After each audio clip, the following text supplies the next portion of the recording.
என்னுடைய எண்ணங்கள் தீர்வேன் அதுதான் அயர்ந்து கொள்ளாதே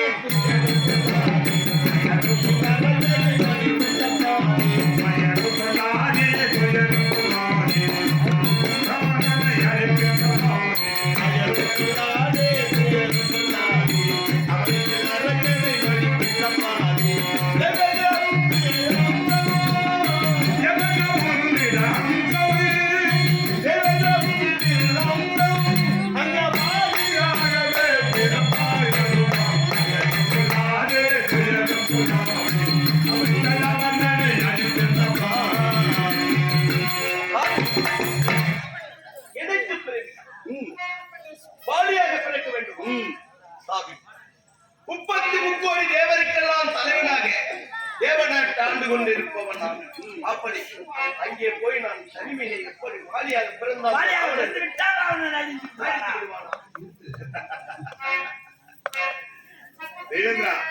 33 தேவருக்கெல்லாம் தலைவனாக இருக்கக்கூடிய நீ கிஷ்கிந்தா என்ற இடத்திலே வாலியாக பிறக்க வேண்டும் அப்படின்னு தெரிவித்தேன் அல்லவா?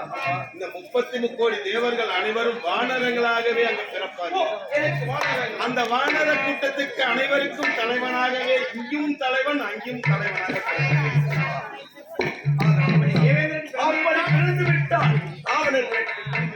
எப்படி ராவணனை அழித்து விட முடியுமா? எப்படி முடியும்? பகலிலே ஒளி கொடுக்கக்கூடியவன் யார்? சூரியன். சூரிய தேவன்.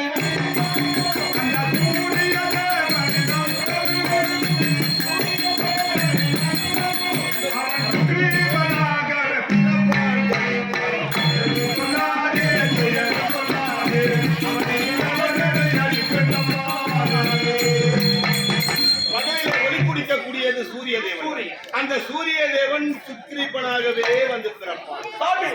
அப்படி சூரிய தேவனும் சுக்கிரீவனாக பிறந்து விட்டார். இரவிலே ஒளி கொடுக்கக்கூடியது என்ன? சந்திரன். சந்திர தேவன்.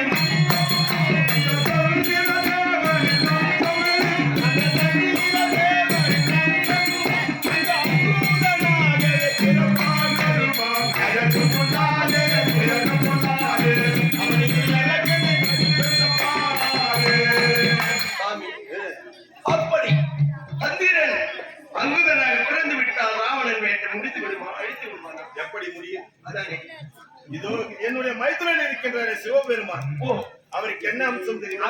மரம் கொடுத்த வல்லல். அவர்தான் மரம் கொடுத்தவர். அப்ப அந்த 33 தேவர்கள் 44 அடி உதப்பட்டு சிந்த வந்து நினைக்கிற இவனுக்கு மைத்துரன் சிவபெருமான்.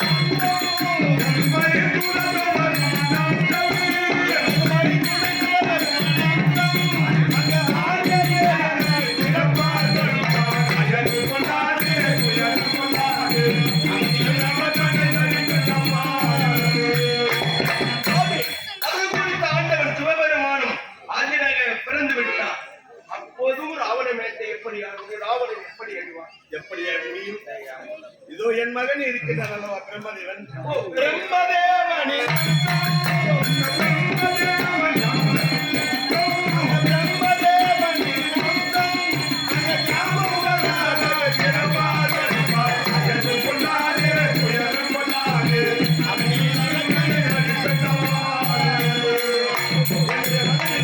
பிரம்மதேவன் உலகம் தோன்றுவதற்கு முன்பதாகவே 3 நாட்களுக்கு முன்பதாகவே பிறக்க வேண்டும். ஜாம்போந்தர் என்ற உருவத்தில் கரைதி முகத்தோடு பிறப்பான். இங்க வேதத்தை வைத்து நல்லதை எடுத்துரைக்கிற படைக்கு மக்களை படைக்கிறார்கள். அதுபோது அங்கேயும் பிறந்து நன்மைகளை எடுத்துரைக்க வேண்டும். ஆமா, அப்படி பிறந்து எப்படி ராவணன் வேட்ட முடியும்? எப்படி முடியும்? என்னுடைய மருமகள் இருக்கின்றாள் சரஸ்வதி. அவள் எப்படி பிறக்க போயிருந்தாள் தெரியுமா? சரஸ்வதி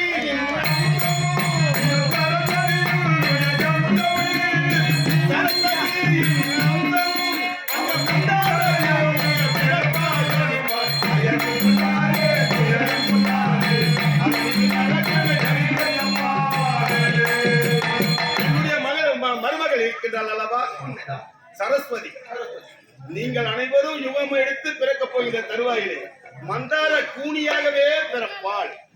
அப்படி என் மனைவி பிறந்து விட்டால் ராவண வேட்டை செய்து எப்படி முடியும்? என்னுடைய புஜத்தில் இருக்கக்கூடியது என்ன? சங்கு சக்கரம். சங்கு சக்கரம். இந்த சங்கு சக்கரம் இரண்டும் அந்த பரமநாதம் பிறப்பானாய் அயலுக்குள்ளாரே பிறப்புள்ளாரே அன்னைக்கு எனக்குள்ளே அடிப்பட்டப்பாரே. சங்கு சக்கரம். ஆமா, பரத சத்ருகனாகவே பிறப்பார். அப்படி பிறந்து விட்டால் ராவணனை அழித்து விட முடியுமா? அது எப்படி முடியும்? அனுதினமும் நான் உருகக்கூடியது எதிர் மீது உருகிக் கொண்டிருக்கிறது. ஆதிசேஷன்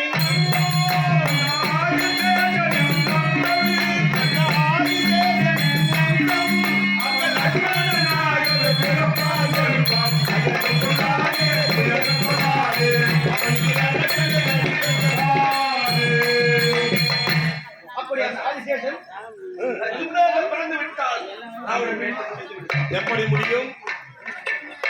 இதோ இருக்கின்றார்கள் அல்லவா வானவர்கள். வானவர். இவர்கள் அனைவரும் எப்படி பிறக்கின்றனர் தெரியுமா? எப்படி? வானவர் எல்லோரும் வானவர்களாக மலைவனத்தில்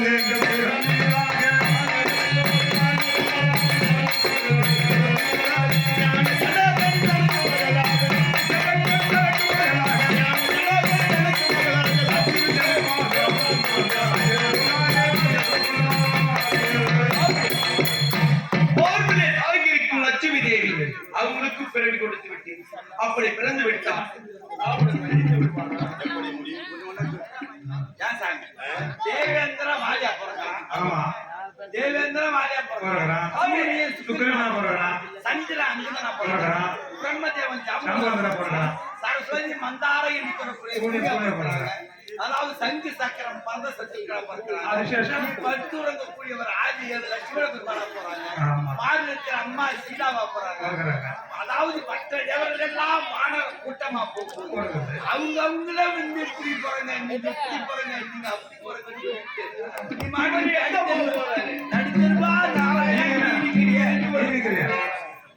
அந்த ராவணன் அழிவதற்கு நீங்க என்ன பண்ண போறீங்க? எங்கள் அனைவருக்கும் யுகங்களை வருகின்ற யுகத்திலே இப்படி பிறக்க வேண்டும், அப்படி பிறக்க வேண்டும் என்று அதாவது உருவத்தை மாற்றுகிறீர்கள். நீங்கள் மட்டும் தன்னந்தனியாக இருந்து என்ன பண்ண போகிறீர்கள்? அதுதானே. அப்படி என்றால் கேட்கின்றாய் தேவேந்திரா. நீங்கள் எதற்காக அப்படி இந்த வார்த்தை கேட்கிறது நன்றாக தெரிகிறது. கோசலையா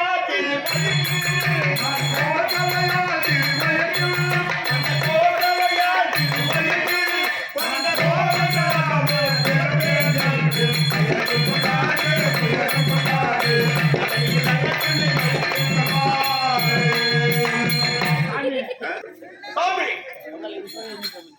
அனைவருக்கும் பிறவி கொடுத்தீர்கள். ஆனால் 30 தேவருக்கெல்லாம் தலைவனாக இருந்தார். இந்திரனாக சந்தோஷமா இருந்தார். நான் போய் அங்கே பிறவி வாலியாக பிறந்து விட்டால் என் மனைவியை நான் அப்படி என்றால் மனைவியும் அந்த யுகத்தில் பிறக்க வேண்டும். அப்படி என்றால்